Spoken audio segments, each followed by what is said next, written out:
Այս տարի մենք Ծաղկազարդը նշում ենք ապրիլի 13-ին։ Ծաղկազարդը նշվում է Զատիկից մեկ շաբաթ առաջ։ Ծաղկազարդի օրը եկեղեցում խորանի վարագույրները բացեցին։ Ծաղկազարդի օրը Երևանը շատ գեղեցիկ էր։ Շաբաթ օրը մենք լույս բերեցինք եկեղեցուց։ Եվ իհարկե ձուկ կռվածրեցինք։ Կիրակի օրը դիտեցինք փառատոն, որտեղ նկարիչները օդապարիկի վրա նկարում էին։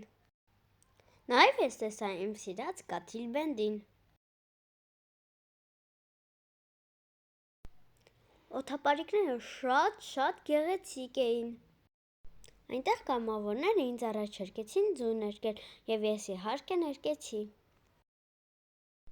Իսկ ընտանիքի հետ նշեցինք շատ հավես Զատիկ։ Քրիստոս հարյավ իմեռելոց, օրհնյալ է հարությունը Քրիստոսի։